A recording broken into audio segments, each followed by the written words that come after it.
Saudara terkasih, berjumpa kembali dengan satu ayat sehari. Ayat pada hari ini diambil dari Injil Matius bab 14 ayat 27.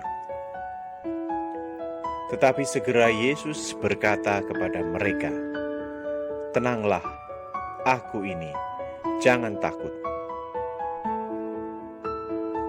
Saudara terkasih, air adalah simbol dahsyat kuasa Allah dan sekaligus kekuatan setan.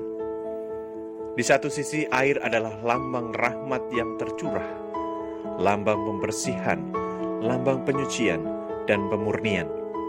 Tetapi, air juga adalah kuasa yang menghancurkan.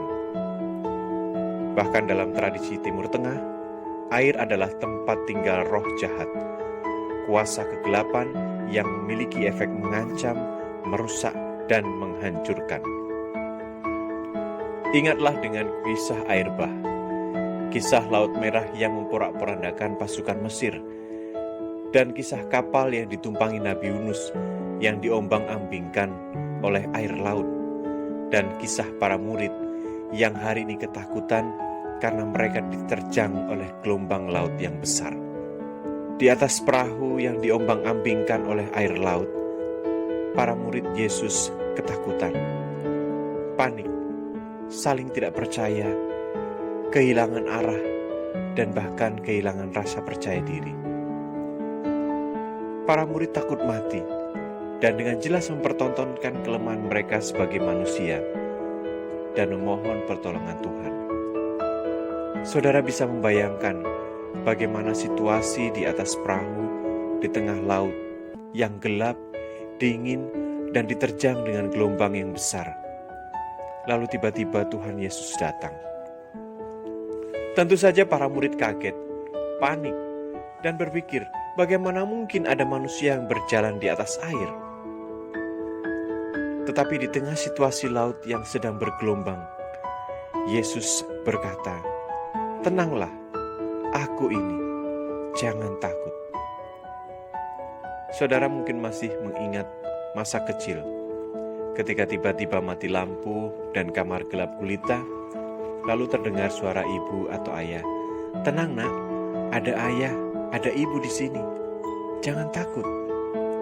Dan di atas gelombang air laut yang besar, Yesus mengundang Petrus untuk datang kepadanya. Tentu saja Petrus ketakutan.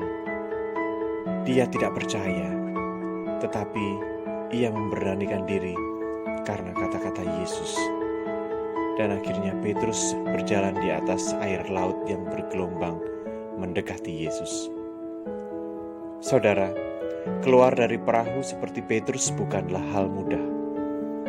Tetapi itu harus dilakukan agar Petrus bisa mendekat kepada Yesus. Di tengah situasi air laut yang ganas, akan lebih aman jika Petrus tetap di dalam perahu. Tetapi Petrus mengambil resiko tenggelam, bahkan mungkin mati di tengah ganasnya gelombang air laut. Perahu itu adalah zona nyaman kita. Perahu itu adalah kekayaan kita, jabatan kita, kemampuan kita, kecerdasan dan prestasi kita, serta semua hal yang membuat kita berada di zona aman dan nyaman. Situasi pandemi virus corona membuat perahu kita oleng, ketakutan, kita khawatir akan masa depan kita, dan bahkan kematian selalu membayangi kita. Setiap hari jumlah korban virus corona semakin bertambah, dan kita mulai kehilangan orang-orang yang kita cintai. Tetapi hari ini Yesus mengatakan, "Tenanglah, aku ini, jangan takut." Jangan sampai laut yang ganas menghancurkan perahu kita dan menghalangi kita dekat dengan Allah. Kita harus berani meninggalkan perahu kita dan berjalan di atas air agar kita bisa berjumpa dengan Tuhan Yesus. Saudara terkasih, dalam situasi yang serba tidak pasti, dalam situasi yang serba menakutkan dan mengkhawatirkan, marilah kita bersandar pada Yesus. Marilah kita mendekat pada Yesus dan memohon rahmat serta kekuatan kepadanya.